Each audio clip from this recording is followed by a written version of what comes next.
This story ends with my husband's face turning deathly pale as he screamed, "I'm ruined." But to understand how we got there, you have to know who I am. In the corporate world, my name is Riley Lawson. I am the Vice President of Operations at Heartland Provisions, a major food distribution company. But within my husband's family, I was just a daughter-in-law who needed to know her place, mind her manners, and speak with absolute deference. My title might have sounded impressive, but my actual job was to act as a buffer for every crisis.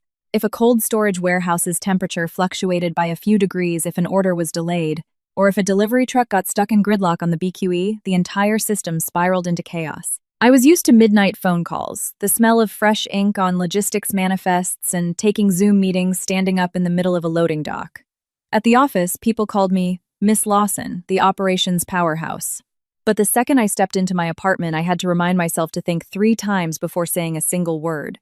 I had been married for 4 years and 2 months. My husband, Blake Sterling, was the CEO of Heartland Provisions. In public, he was impeccably elegant. His tailored Tom Ford suits never had a single wrinkle, and one charming smile from him was enough to make business partners nod in agreement. Outsiders used to tell me I was lucky, but only those inside the marriage knew that sometimes, even under the thickest down comforter, it felt freezing cold. Our marriage might have looked radiant from the outside, but on the inside it was often absolute darkness. We lived in a luxury penthouse in Midtown Manhattan. Even though we didn't live with my mother-in-law, Catherine, it didn't feel any different. She lived in a massive estate in Greenwich, Connecticut, but maintained a pied-à-terre just 10 minutes away from us. She used to say I don't like to intrude, yet whenever she felt like it, she would show up unannounced. She would walk into our apartment as if it were her own head, straight into the custom kitchen, open the Sub-Zero refrigerator, inspect the espresso machine, glance at the recycling bin, and then ask, "What are you two eating?" At first, I tried to keep my cool, thinking it was just her way of caring. But over time, I realized her concern was like a measuring tape. Everything was judged against a standard. Her standard. If I ate bland food, she'd say Blake wouldn't like a boring wife. If I ate salty food, she'd remind me that women need to watch their figures. If I left early for work, she'd say a workaholic wife neglects her husband. If I came home late, she warned that the city was full of temptations for women. Her words were never overtly vulgar, but every sentence came loaded with passive-aggressive jabs at my dignity as a daughter-in-law. It felt like I was always on the verge of making a fatal mistake. My sister-in-law, Serena, was 4 years younger than me. She visited often. Her mouth was as sweet as sugar, but her words constantly put me in difficult positions. In front of me, Serena would smile with fake sympathy. "I feel so bad for you, Riley. You look exhausted." But the second she turned to her mother, she'd whisper, "Mom, don't you think Riley looks really haggard lately? She must be stressed." A man gets tired of coming home to a tense wife. I simply stayed quiet. I understood that in this family, even a half-joking sentence could detonate and turn into a massive issue. That month, a late summer heat wave hit New York. In the mornings when I opened the windows, the air felt thick and suffocating. I had a secret that not even my husband knew yet. I was 14 weeks pregnant. I wasn't hiding it out of selfishness. I was hiding it out of fear. Fear that Catherine would use this pregnancy as a free pass to control my life, forcing me to quit my job, demanding I move to her Greenwich estate to eat, sleep, and breathe according to her schedule. And I feared something even more painful if I shared this happy news, and Blake responded with cold indifference. It would carve a deep wound in my heart. The chill in a marriage doesn't arrive like a sudden blizzard. It seeps in gradually through small shifts like the changing of the seasons. Blake had started coming home later. Our dinners together became rare. His phone was always face down on the marble countertop. If a call came in, he'd step out onto the terrace to speak in a low voice, returning with the excuse that it was a client. One day he came home and his suit carried the lingering, highly recognizable scent of an intense, unfamiliar women's perfume. I asked him half joking, "Late meeting? Or are you moonlighting as a fragrance model?" He replied naturally, "Female clients wear a lot of perfume. You know how it is." It sounded plausible, but the slight hesitation in his eyes made my stomach turn. Right around our anniversary, there was a massive coordination issue with our supply chain. I was sprinting between the warehouse floor and the operations center with a tension headache throbbing behind my eyes. My assistant, Mia, handed me a bottle of room temperature water and whispered, "Breathe, Riley. Don't work yourself into the ground." I nodded. Health is everything, but in my husband's family, I wasn't allowed to look weak. That evening, I left work early and prepared an elaborate full-course dinner, seared scallops, roasted asparagus, and truffle risotto. I tried to warm up our massive apartment with the smell of a home-cooked meal. Blake got home around 9:00 p.m. glanced at the dining table, and just muttered, "Ah." He took a few courtesy bites, his eyes glued to his phone screen as if the device were his real dinner date. Just then, the private elevator chimed. Catherine walked in.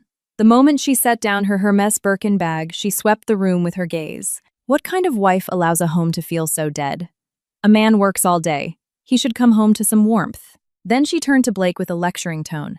"Blake, you might be busy, but your wife needs to know how to manage a household." I was standing right next to her, my hands still damp from washing dishes, and all I could reply was, "Yes, Catherine." In my heart, I knew her advice might sound wise to an outsider, but in reality, it was a leash meant to yank me back into my assigned place. Catherine scanned the room and stopped at the kitchen island where I had accidentally left out a bottle of prenatal vitamins that I had transferred into a generic supplement jar. She picked it up, narrowed her eyes at the label, and asked, "What are you taking?" My heart hammered against my ribs. I offered a tense smile. "Just some vitamins for fatigue." She set it down without pressing further, but her eyes told me everything. She was taking mental notes. That night, our apartment was brightly lit, but I felt like I was completely alone in that massive kitchen. I placed a hand over my stomach, pressing softly, as if afraid that a single deep breath might shatter everything. People say that if a husband and wife share one heart, they can empty the ocean. But before I even had the chance to try, my own heart had already run dry. The next morning, I woke up while the Manhattan skyline was still wrapped in pre-dawn fog. I made a cup of hot water with lemon, forced myself to swallow some dry toast to settle my morning sickness, and headed to the office early. While most people were still deciding what to wear, I was already trying to find a solution for a container held up at the port. The second I walked into the lobby, my phone rang. The warehouse manager reported a critical temperature fluctuation in cold storage unit number 3. If it wasn't fixed immediately, millions of dollars in frozen goods would spoil. I sprinted to the operations floor, calling technicians, facility managers, and the logistics team. Before I could catch my breath, dispatch called. A major delivery truck had flipped on the Cross Bronx Expressway. If we missed our delivery windows, supermarket chains would hit us with brutal contractual penalties. I planted myself in front of my multi-monitor setup. My fingers flew across the keyboard. My mouth barked out clear, concise instructions. Mia followed me closely, handing me clipboards and sliding a cup of water onto my desk. She looked at me and joked, "You're the kind of person who tries to carry the weight of the world on your own, Riley. Keep this up and your spine is going to snap." I smiled, but it didn't reach my eyes. Around 10:30 a.m., Blake casually strolled onto the operations floor. In front of the employees, he played the perfect CEO, shaking hands, greeting people, offering charismatic words of encouragement. But when his eyes briefly met mine, his gaze was as cold as the steel doors of the freezer units. It wasn't hate, it wasn't love, it was just total apathy. I took the initiative and gave him a brief status report on the cold storage and the truck accident. He listened, nodded, and said lightly, "Good thing you can handle it. I'm booked back-to-back with client meetings today." That single sentence made me feel like a subordinate giving a status report, not a wife sharing the weight of a company we'd built together. Words are free, but some are so cheap they hurt. At noon, I needed system access to approve an emergency budget adjustment for the warehouse repairs. But the system threw an error. Insufficient privileges. Normally, my position had the authority to approve operational expenses up to a very high threshold. I assumed it was an IT glitch and called the help desk. After a moment of hesitation, the IT guy said, "Miss Lawson, your permissions were modified this morning. Direct request from the CEO." "I'm just following orders." I froze. An order that had never been communicated to me. I didn't lose my temper. I simply asked him to send me an email confirming the permission change so there would be a paper trail. Mia looked at me worried. "Riley, why did they revoke your access?" I didn't answer immediately. I just whispered, "Everything needs to be in black and white." Saying it out loud, I realized I was teaching myself to survive with a cold, calculating mind. During lunch, Mia pulled me into the emergency stairwell. She whispered, "Riley, earlier I went up to the executive floor for some files. I heard Blake talking to his new secretary. He told her, 'Keep this completely off the books. Make sure nobody sees the process.'" It gave me a really bad feeling. I asked, "What's the new secretary's name, Julia Sands? She seems really quiet. Speaks very softly." I nodded, keeping my face expressionless. In this world, you can know a person's face, but never their heart. Someone's true nature isn't in the softness of their voice, but in what they hide behind their back. That afternoon, I had to drive out to our New Jersey facility. The traffic was a nightmare. Cars were piled up, horns blared endlessly. I stared at the gridlock and suddenly felt like I was watching my own life. Everyone trying to move forward, but always blocked by anonymous, suffocating congestion. Back at the office late that afternoon, I received a message from an unknown number asking for my schedule for the week. I opened it. It was Julia Sands, exceedingly polite. "Excuse me, Miss Lawson. I would like to request your itinerary to coordinate with Mr. Sterling's schedule." It sounded reasonable, but my internal alarm started blaring. My schedule had always been managed by Mia and me. No one from the C-suite had ever requested it like this. I replied with standard corporate distance. "Please send a formal request via email to Mia. We will respond accordingly." I refuse to engage in private texts. In an office, a misinterpreted text can become a weapon. When I got home, the penthouse was spotless, but the air felt stifling. Blake came home earlier than usual, but not to eat dinner with me. He went straight to his home office, locked the door, and got on a call. I walked past and caught fragments. Documents. Expenses. Wire the money immediately. His voice was low but frantic, as if he was terrified someone might hear him. I was in the kitchen reheating soup. My stomach was churning like boiling water. Blake came out for a glass of water, saw me, and asked nonchalantly, "How was the office today? Everything secure?" I looked him dead in the eye and said, "Secure on my own terms." He froze for a fraction of a second, then went back into his office, acting as if my answer had nothing to do with him. Right then my mother-in-law called. She skipped the greetings. "Riley, Blake is under a lot of pressure. Don't give him headaches." A smart woman knows when to take a step back, so her husband respects her. I gave my usual "yes, Catherine." But inside I thought, if I keep taking steps back, when will my shoulders hit the wall? I looked at my hands, the same hands that by day approved multi-million-dollar logistics operations, forced by night to learn submission to appease someone else's ego. I never wanted to be a paranoid wife, but the fragments of that day, the revoked system access, the secret calls the secretary trying to pry into my schedule, felt like grains of sand in my eye, small but impossible to ignore. I sat down, placed both hands on my belly, and quickly pulled them away as if afraid of giving away my own secret. When a man starts hiding things, it means he's paving an exit route for himself, leaving his wife alone in a maze of questions. Our anniversary fell on a crisp New York morning, but the wind rattling the skyscraper's windows sounded mournful. I woke up earlier than usual, not out of excitement, but because week 1 nausea hit me hard. I managed to force down a few bites of plain oatmeal and drink some ginger tea to settle my stomach. Blake walked out of the walk-in closet in a flawless Tom Ford shirt. He checked his Rolex while buttoning his cuffs and said, "I'm heading out. Back-to-back meetings all day." I stood by the kitchen island and asked quietly, "Are you coming home for dinner?" He didn't look up. "We'll see. We'll see." 2 incredibly light words that dropped like lead weights onto my chest. I changed for work, packing some saltines in case the nausea returned. Mia met me by the elevators at the office. Seeing how pale I was, she immediately handed me a thermos of homemade ginger broth. "Drink this, Riley. It'll help." Small acts of kindness like that sometimes make you want to cry simply because they arrive exactly when you need them most. The second I stepped onto the operations floor, I was buried in approvals, replacement inventory documents, the New Jersey facility demanding more trucks, and the freezer unit needing a complete sensor overhaul. I tackled them one by one. My mind was wound tight as a piano wire. Around 10:30 a.m., my phone buzzed. A text from Blake: "Happy anniversary. I'm stuck in board meetings, but I didn't forget. I ordered you something high-end and nutritious. Eat it to keep your strength up." I read it 3 times. In 4 years, he rarely bothered with small romantic gestures. I wasn't obsessed with gifts, but this sudden shower of attention felt like a sunny sky abruptly turning black with storm clouds. When something seems too good to be true, it usually is. Before I could reply, reception called. "Miss Lawson, you have a delivery." I went down to the lobby and saw Julia Sands standing near the front desk, holding a stack of files. She smiled softly. "Miss Lawson, coming to pick up your delivery," I gave her a curt nod. A courier handed me a heavy luxury thermal container from a 3-Michelin-star restaurant. The label on the immaculate paper bag was clear lobster bisque with gold leaf. Just reading those words made my stomach churn. For a pregnant woman suffering from morning sickness, the thought of a creamy, heavy, overwhelming seafood dish was enough to make my throat burn. I carried the container into my office and set it on my desk, trying to act normal. Mia saw it and her eyes lit up. "Wow, Mr. Sterling is so thoughtful." I gave a bitter smile. "Yeah, maybe." I cracked the lid open, just a sliver. Thick steam billowed out. The smell of heavy cream, concentrated lobster stock, and truffle oil hit me like a physical punch. Before I could even look at it, my eyes welled with tears and my throat seized. I slammed the lid shut and sprinted to the executive restroom. I gripped the marble sink dry, heaving until my knees shook.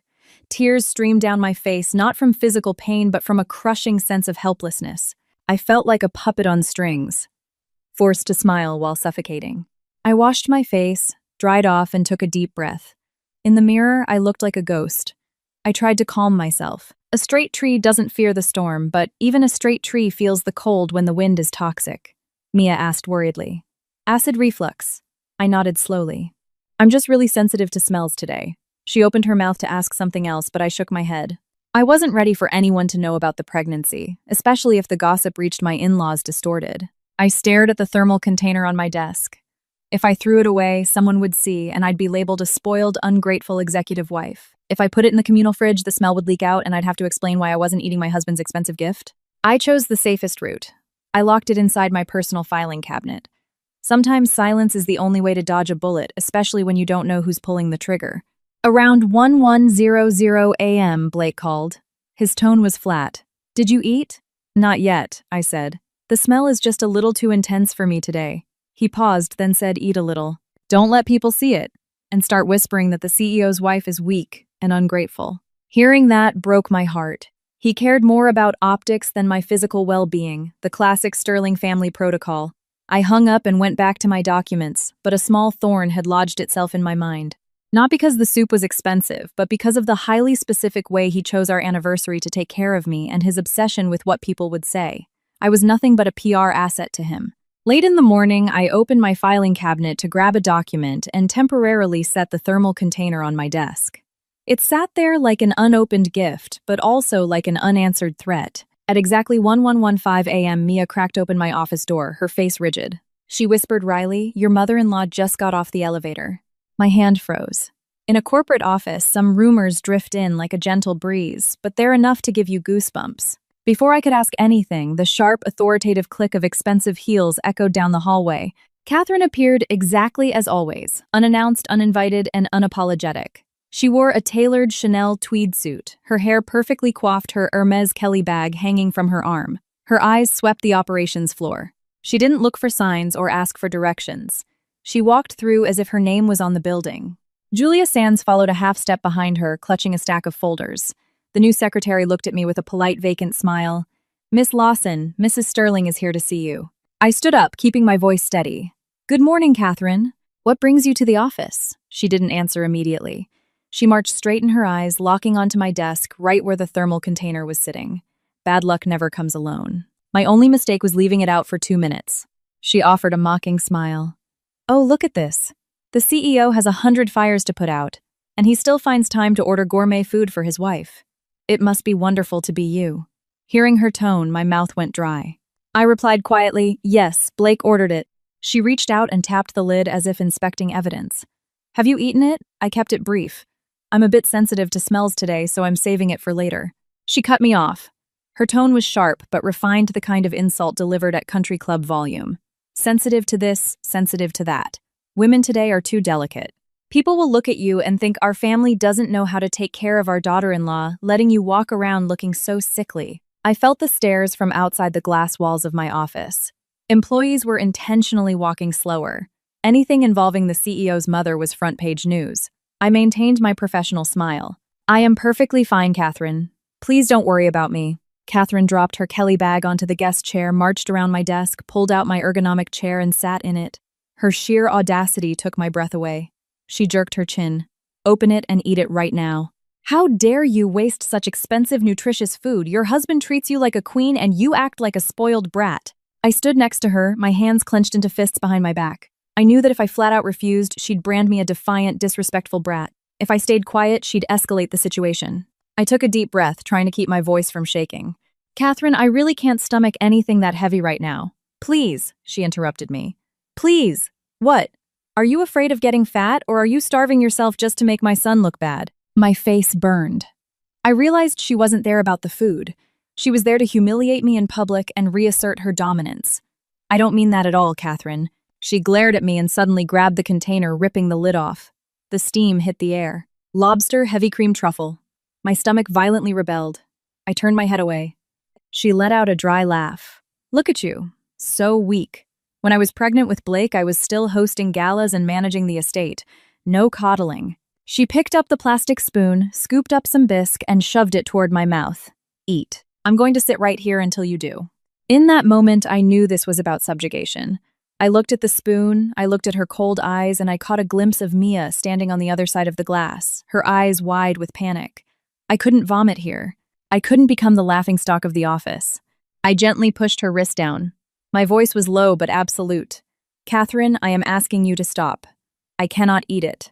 She slammed the spoon down on the desk, the plastic cracking on impact. What a disgrace. A thoughtful husband and an ungrateful wife. If I let this continue, the narrative would be set in stone. So I took the most passive-aggressive route available. With the perfectly polite tone of a submissive daughter-in-law, I said, "Then you should eat it, Catherine, so it doesn't go to waste. After all, it's highly nutritious." Catherine froze for a second. Then, as if she had just won a chess match, she pulled the container toward herself. That's better. Good food shouldn't be wasted on those who don't appreciate it. And she actually ate it, sitting in my chair at my desk in the middle of my operations floor. Between bites, she delivered a masterclass in psychological warfare, loud enough for the cubicles outside to hear. If Blake had married someone who knew how to run a household, his life would be so much easier. It's never good when a woman goes corporate at night, makes a man look small. We are a prominent family. A daughter-in-law needs to know how to protect her husband's image. I stood beside her like a shadow. I couldn't leave because leaving would be insubordination. I couldn't argue because arguing would be hysteria. I just checked the clock, checked my monitors, and regulated my breathing. Mia slipped in quietly, placed a glass of ice water on the desk for Catherine, and vanished like a ghost. Catherine almost finished the bisque, wiped her mouth with a napkin, stood up and grabbed her purse. Before walking out, she delivered her final sermon. Remember, a woman's true strength lies in her capacity to endure. Bite your tongue and good things will come. Keep acting stubborn and the world will laugh at you. With that, she spun on her heels and marched out. Julia Sands followed her, still smiling softly, but her eyes slid toward the empty soup container as if confirming a target had been neutralized. The office door clicked shut. For 10 seconds, absolute silence fell over the operations floor. Mia looked at me, wanted to speak, but stopped. I leaned over and picked up the container. My hands were shaking slightly. I wasn't crying. I just felt like something very deep inside my chest had been violently ripped out. It wasn't the soup. It was my dignity. I pulled my chair back, no weight. Someone else had just sat in it to teach me a lesson. I sat down, clicked my mouse, and reopened the logistics spreadsheet. The cursor blinked. The supply chain doesn't stop for anyone's bruised ego. But right then, a very clear thought wrote itself in my mind. Sometimes a gift isn't given out of love. It's given to force you into submission. I had barely settled into my chair, my eyes still scanning shipping manifests, when a terrifying sound erupted in the hallway. Fast, frantic footsteps, not the usual corporate hustle, but a panicked sprint. Then, a heavy thud against the drywall. I shot up my heart, hammering against my ribs. Mia was the first to react, throwing my office door open. All the color drained from her face, her lips trembling. "Riley, it's Blake's mother." Instinct took over. I sprinted into the hallway. The normally pristine minimalist corridor had turned into a scene of absolute chaos. Catherine was slumped against the wall. One hand clutched her stomach. The other braced against the carpeted floor. Her entire body convulsed with violent tremors as if something was actively tearing her apart from the inside. Sweat poured down her forehead, ruining her perfect hair. The horrific sound of violent, agonizing, dry heaving bounced off the glass walls. A nearby HR coordinator was frantically waving paper towels, too terrified to touch her. A security guard came running down the hall, shouting into his radio. I looked at the floor. A trail of thick, golden-yellow lobster bisque was splattered across the carpet. The intense smell of seafood now mixed with the sharp, acidic stench of vomit. It was nauseating. Someone nearby screamed, "Oh my God, she's been poisoned!" Another voice whispered, low, but loud enough to hear, "Didn't she just eat the food from Miss Lawson's office?" Hearing that sentence was like feeling ice water injected into my veins. One sentence. That was all it took to plant the seed of murder. Catherine convulsed again, then snapped her head up and locked eyes with me. Her gaze was no longer the arrogant glare of a wealthy matriarch. It was the terrified, wild stare of someone in unimaginable agony, a mix of primal fear and pure rage. She reached out a trembling claw-like hand and grabbed the fabric of my trousers. Her perfectly manicured nails dug in so hard I felt the pinch on my skin. Her voice came out shredded, raspy poison. That word dropped into the hallway like a live grenade. The entire floor froze. People covered their mouths. Some physically backed away, stepping out of the blast radius. I stood paralyzed for a fraction of a second. Then I immediately dropped to my knees, gripping her wrist so she wouldn't collapse completely and crack her head open on the floor. I didn't have time to process the shock because right in front of me, an older woman was dying. I snapped my head toward the security guard. "Call 911 right now. Get the building EMTs up here." Code blue, I turned to Mia. "Mia, water bottle and a cold, wet towel. Move." Mia bolted. I helped prop Catherine against the wall, trying to keep her airway open. She kept heaving. With every spasm, her grip on my pants tightened. It was as if she wanted to drag me down to hell with her. People say don't kick someone when they're down. In that moment, I just wanted to keep her breathing no matter how she had treated me. But at the same time, my ears caught the murmurs from the crowd. Maybe the daughter-in-law spiked it. She walked out of her office and boom, look at her. I knew that if I panicked or acted defensive, I'd look guilty. I had to stay hyperlogical. I took a deep breath and ordered the crowd. "Everyone step back, give her air. If you have a mask, put it on and clear the hallway." My authoritative tone snapped some of them out of their shock. They stepped back, but their eyes remained locked on me. Officially, I was the prime suspect. Minutes later, the wail of sirens pierced the Manhattan air. Paramedics spilled out of the elevator with a stretcher and trauma kits. They started firing off questions. Medical history, what did she ingest? Seafood allergy. Before I could answer, Catherine suffered another convulsion, her face completely chalk white as she vomited a frothy liquid. The EMTs immediately strapped an oxygen mask on her and started checking her vitals. One of the medics looked at the mess on the floor and asked sharply, "Who gave her this?" "She ate it 10 minutes ago in my office," I said, keeping my voice absolutely clinical. I didn't say who ordered it. I didn't say I was forced. I knew that in a crisis, every word goes on the record. Speak only in facts. Mia returned with the towel. She crouched next to me and whispered, her voice trembling, "Riley, you have to document the timeline. When she arrived, when she ate, when she collapsed. We need a record." I looked at Mia in the middle of that nightmare. Her corporate instincts pulled me back from the ledge.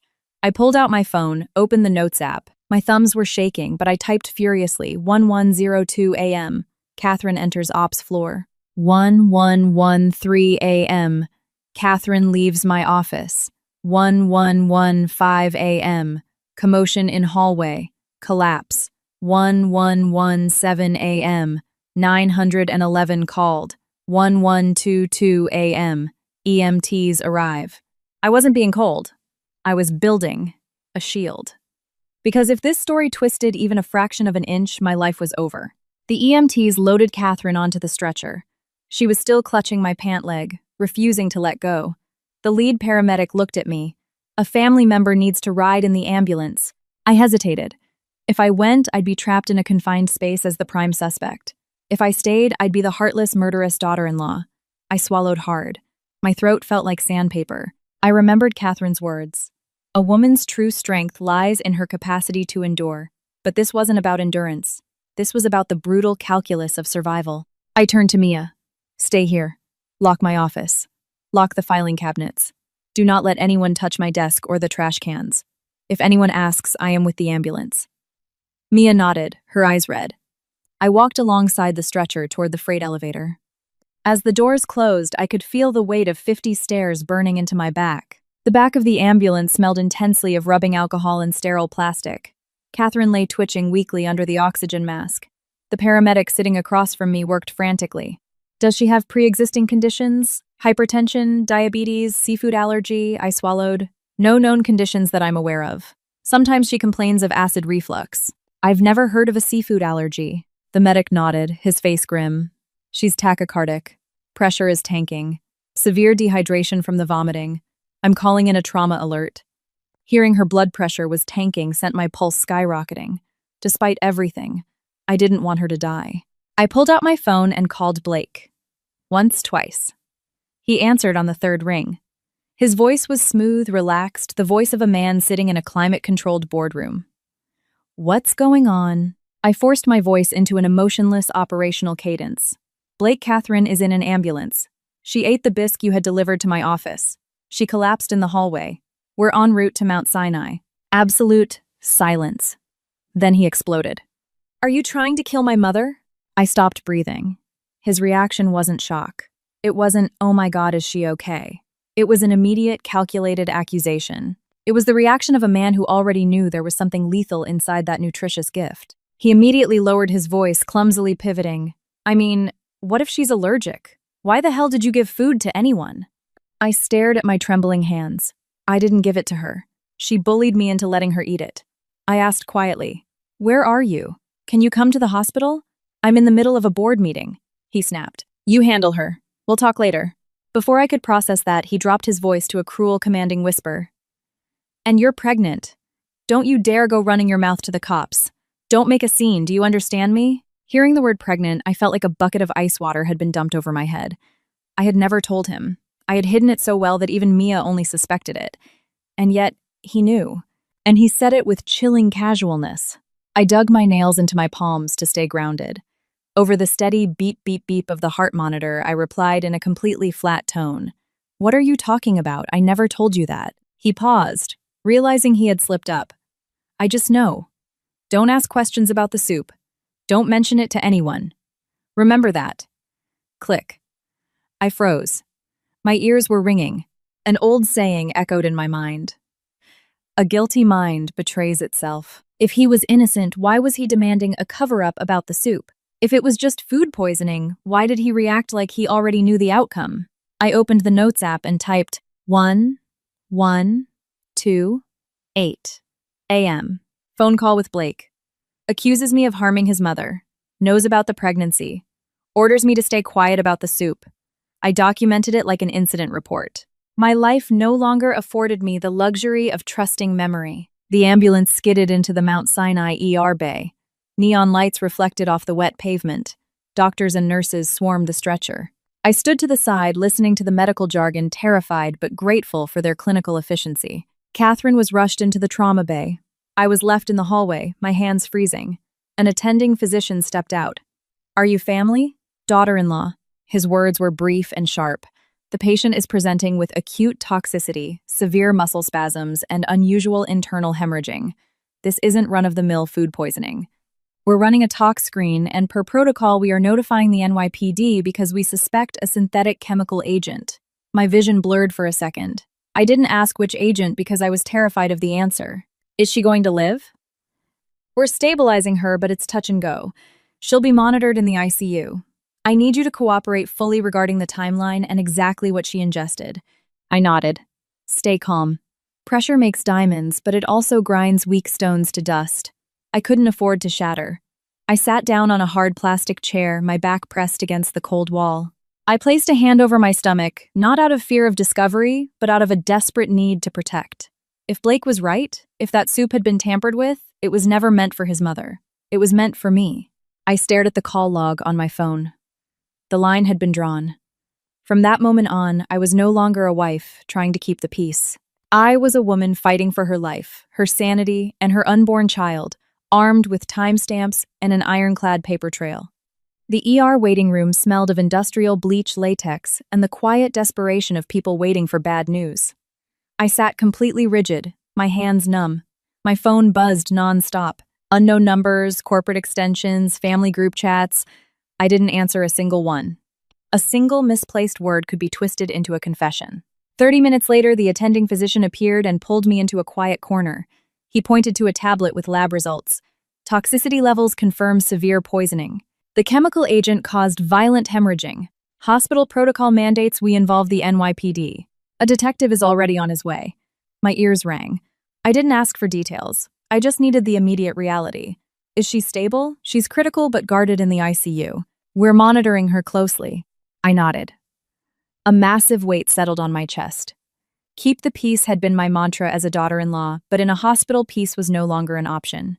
We were operating under legal protocols now. When I walked back out to the main hallway, Blake burst through the sliding ER doors. His suit was still perfectly tailored, his hair flawlessly styled. That pristine appearance made my blood run cold. It was the look of a man who had prepared his face for war. Serena was right behind him, her eyes puffy and red. Blake bypassed her and marched straight toward me. He didn't ask if I was okay.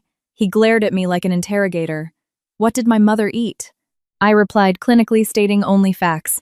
"She ate the lobster bisque you had delivered to my office this morning. Blake's eyes darkened. He clenched his jaw, then turned to Serena as if securing a witness. See, I told you. You let people eat random garbage, and who takes the fall? The phrase "you let people eat" suffocated me. I wasn't a toddler being scolded, but I kept my voice completely level. Blake, I didn't give it to her. She ate it of her own free will. There were witnesses on the floor. Before Serena could jump in, a nurse approached us. Family of Catherine Sterling. The detective needs to speak with you.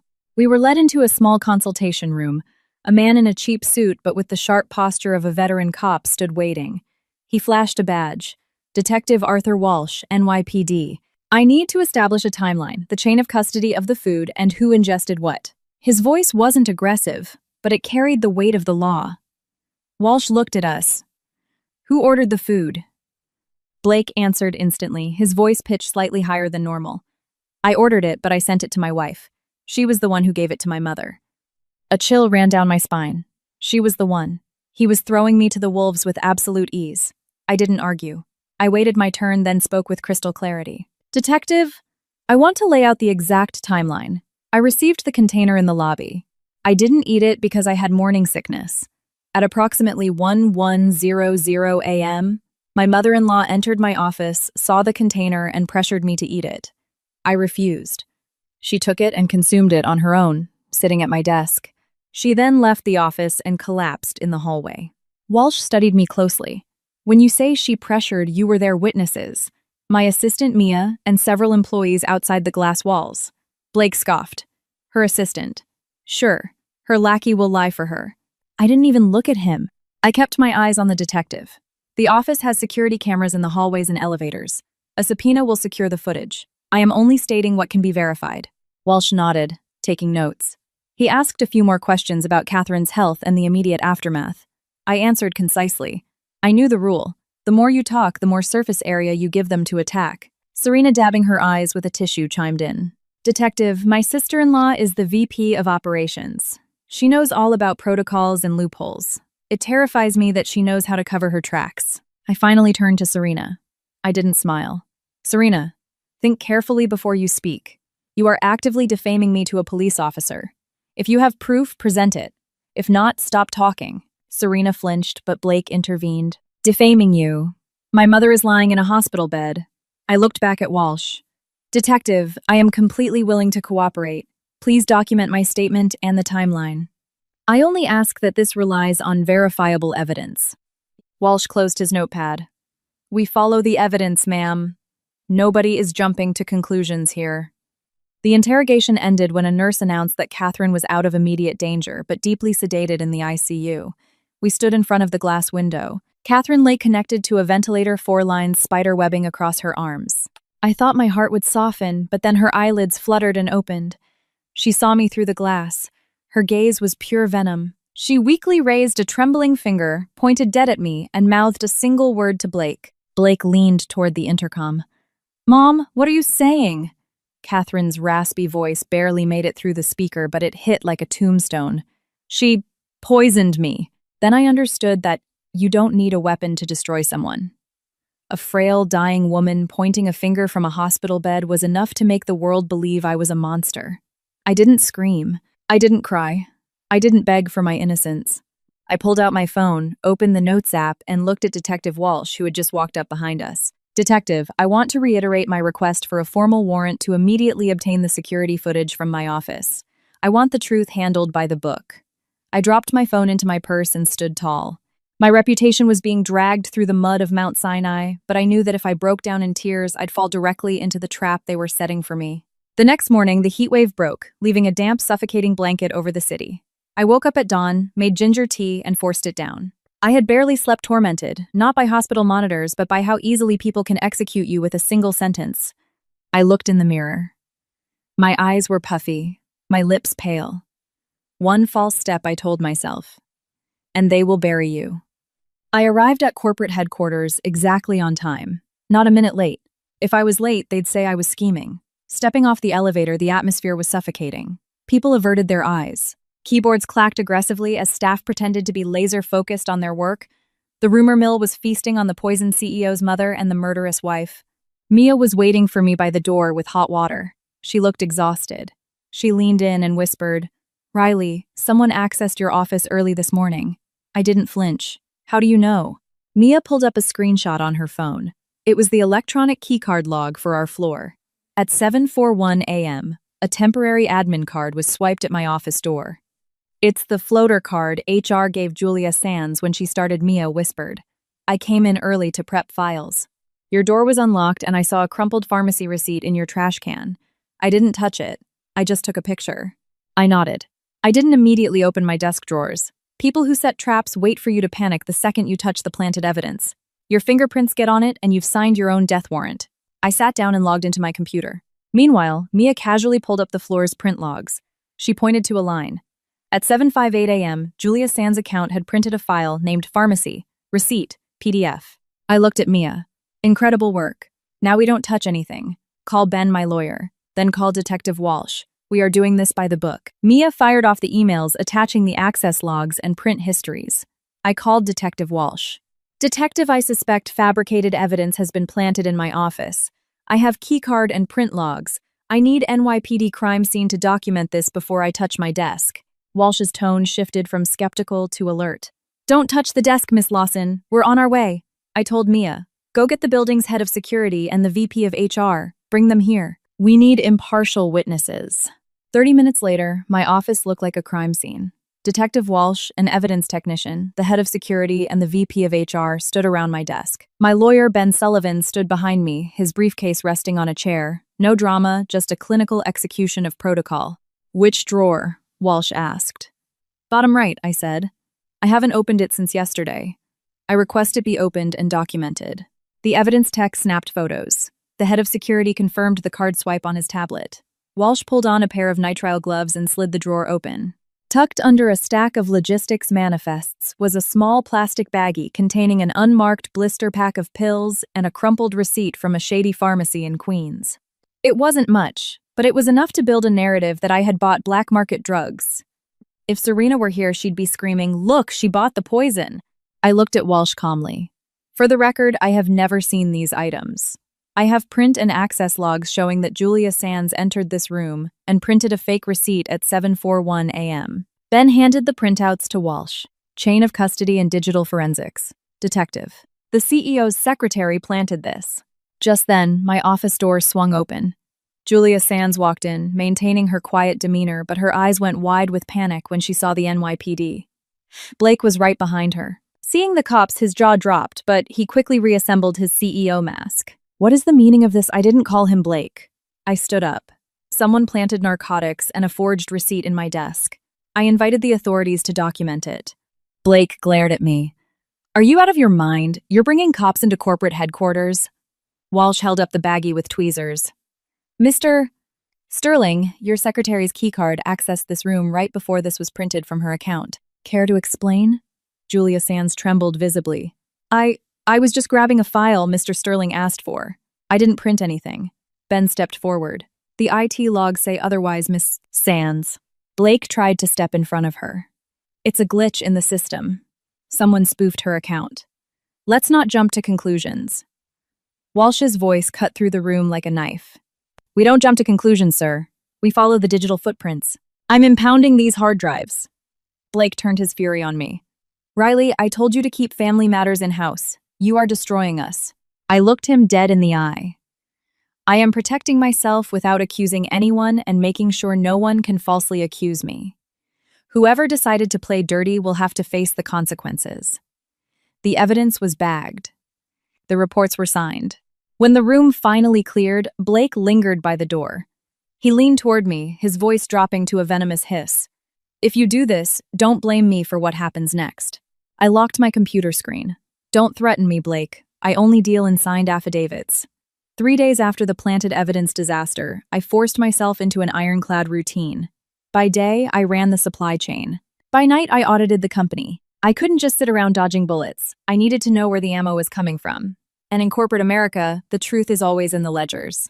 I logged into the corporate expense system. Normally, I only approved logistics costs. This time, I opened the external relations and client entertainment budgets, the CEO's discretionary fund. I didn't hack anything. I used my read-only executive credentials, which Blake hadn't thought to revoke, leaving a clean audit trail. I had Mia export 6 months of vague expenses, vendor support, client accommodations, strategic consulting. Within an hour, a pattern emerged. One vendor kept repeating Apex Solutions LLC. Heartland Provisions was a food distributor. Why was Apex Solutions billing us for high-end residential furniture and long-term lease agreements? I dug into the invoices. There was a recurring monthly charge of $18,500 for corporate housing. The address was a luxury penthouse in Tribeca, not a hotel, a permanent residence. My blood ran cold. Company funds were paying for someone's secret life. I had Mia pull the LLC registry from the state database. The registered agent for Apex Solutions was Rick Harrington. I stared at the screen. Rick Harrington was Blake's personal fixer, the guy who handled his dirty work. He was the same man the security guard had spotted on the basement cameras sneaking out of the building with a black trash bag the morning Catherine was poisoned. I saved every PDF. I built a master spreadsheet, tracking, purchase order numbers, approvals, all signed by Blake, and bank routing numbers. My lawyer's voice echoed in my head. The evidence must be clean. That afternoon, I got an email from Julia Sands. Subject Q, 3 expense audit coordination. She politely asked which accounts I was reviewing and offered to help. It was a fishing expedition. I replied, officially copying legal and accounting, stating that any inquiries required formal departmental request forms. I shut her down cold. Late that night, standing by the window of my penthouse watching the Manhattan traffic, I realized something. When a family member sees you as an obstacle yielding, only gives them a better angle to stab you. I locked the audit files in an encrypted folder. The money was talking, and it was about to scream. I chose a Thursday afternoon to meet with Hannah Wyatt. I didn't pick a dark, seedy dive bar. I chose the lobby of the Plaza Hotel, bright, heavily surveilled, and public. Hannah was Blake's ex-girlfriend, a pharmaceutical sales rep who moved in elite, shady circles. She walked in wearing a Burberry trench coat, projecting flawless arrogance, but her eyes were nervous. She sat down, ordered a martini, and crossed her legs. Riley, how bold of you to call me. If this is about Blake, I'm not playing therapist. I didn't waste time. I'm not here about your history with my husband. I'm here because someone was poisoned with a synthetic chemical. The NYPD is involved and the paper trail is getting short. Hannah scoffed, but her hand tightened around her glass. Are you writing a true crime podcast? What does this have to do with me? I slid my phone across the table screen down purely as a prop. I audited the corporate books. Blake has been siphoning company funds into shell companies run by Rick Harrington. Harrington was caught on camera during the poisoning incident. If you're not involved, great. I just need you to tell me one thing. Did Harrington or Blake ask you to source an untraceable chemical agent? Hannah's face lost all its color. She glanced around the lobby, terrified. Where are you getting this? I run ops. I see everything. I'm handing my files over to the DA. If you know something, you better get out ahead of it. I leaned in and delivered the kill shot. Hannah. Blake knows I'm pregnant. He found out before the poisoning. Hannah gasped. Now. Coming. Coming. She didn't try to hide her shock. She stared at my stomach and her arrogant facade crumbled. Is he serious? I nodded. That was all it took. Hannah bit her lip, dropping her voice to a panicked whisper. Riley, I swear to God I have nothing to do with him anymore. But he called me. He said your pregnancy was a liability. He said he needed to clean it up so his equity wouldn't get complicated in a divorce. My heart stopped. I instinctively touched my belly. Clean it up. The father of my child referred to my baby as a liability to be liquidated. Hannah frantically dug into her Chanel bag. He asked me for something odorless, fast-acting, and abortifacient mixed with a heavy sedative. I told him no. But Harrington called me later, demanding access to my black market suppliers. I got spooked. I recorded the calls to protect myself. She slammed a black USB drive onto the marble table. Take it. But you have to promise to keep my name out of the press. I didn't touch the drive yet. I pulled a sterile evidence envelope out of my purse. I wrote the time, date, and location on it and slid the USB inside. I signed over the seal and made her sign it too. I don't make promises, I said coldly. I submit evidence with a chain of custody. If you want immunity, call a lawyer.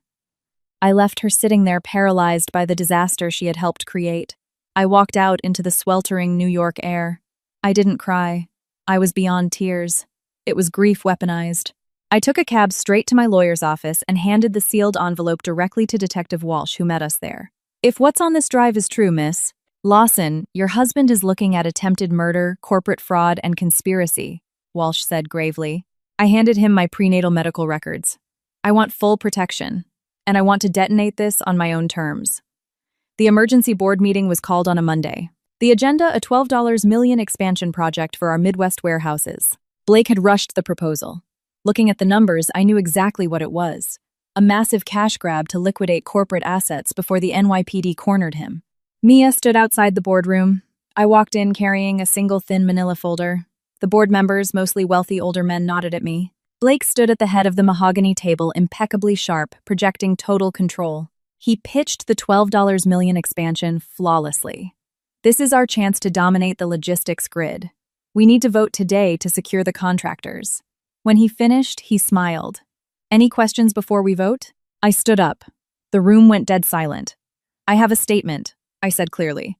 And I want the corporate secretary to record it verbatim in the minutes.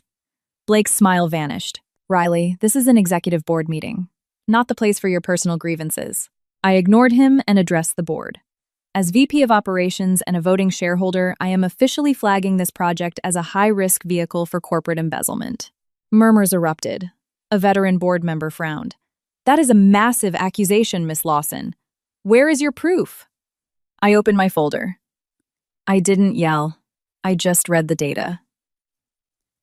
For the past 6 months, $18,500 a month has been diverted from external relations to lease a luxury Tribeca penthouse for Apex Solutions LLC, a shell company owned by Rick Harrington, Mr. Sterling's personal associate. Furthermore, this $12 million expansion lists Apex as the primary consulting contractor, with a 40% upfront cash disbursement. The board members turned to Blake, their expressions hardening. Blake slammed his hand on the table. This is absurd. You're having a mental breakdown over my mother's health. Your mother was poisoned with a chemical sourced by Rick Harrington paid for with these exact corporate funds. I fired back, my voice bouncing off the glass. Walls. The NYPD has the financial ledger's security footage of Harrington fleeing the building and audio recordings of you ordering the toxin. Julia Sands, sitting in the corner taking minutes, dropped her pen. She looked like she was about to pass out. Shut up! Blake roared, his CEO mask completely shattered. You don't know what you're talking about. Right on cue, the heavy oak doors of the boardroom swung open. Detective Walsh walked in, flanked by 3 uniformed NYPD officers and financial crimes detectives. The room froze. Blake Sterling Walsh said, his voice booming. You are under arrest for conspiracy to commit murder, corporate embezzlement, and tampering with evidence. An officer slapped cuffs on him right in front of the multi-million-dollar projection screen. His face turned deathly pale as the reality of the situation crushed him. He looked at the board, searching for an ally, but everyone averted their eyes. As they dragged him toward the door, he looked back with eyes bulging with rage and defeat, screaming, I'm ruined. I didn't look away. I simply closed my manila folder and sat back down. I didn't need to gloat. The paperwork had screamed for me. The fallout was absolute. The company initiated a massive purge. Rick Harrington rolled on Blake to avoid a life sentence. Julia Sands was fired and indicted for planting evidence. The offshore accounts were frozen. Catherine Sterling was eventually discharged from the hospital, a mere shadow of the woman she used to be. I visited her exactly once at her Greenwich estate to finalize some paperwork. She looked at me, her arrogant fire completely extinguished. He was trying to kill you. And the baby, she said hoarsely. I offered her no pity. The truth always comes out. Take care of your health, Catherine. She looked down. I'm sorry, Riley. I didn't forgive her. Some wounds don't heal with a simple apology. But my dignity remained intact. The divorce was swift and brutal. Ben, my lawyer, used the criminal indictments as a weapon to secure me total control of my assets, full custody, and a massive buyout of Blake's shares. Serena tried to call me once, sobbing that I had destroyed the family. I hung up and blocked her number. Months later, as the New York winter gave way to spring, I went into labor. My daughter was born on a bright, crisp morning. Her first cry was loud and clear, a confirmation that I had protected the most important thing in the world. I named her Haven because, after surviving the storm, she would be my peace.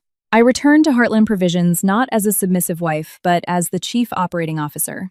I rebuilt the compliance structures, fired the enablers, and ran the supply chain with lethal efficiency.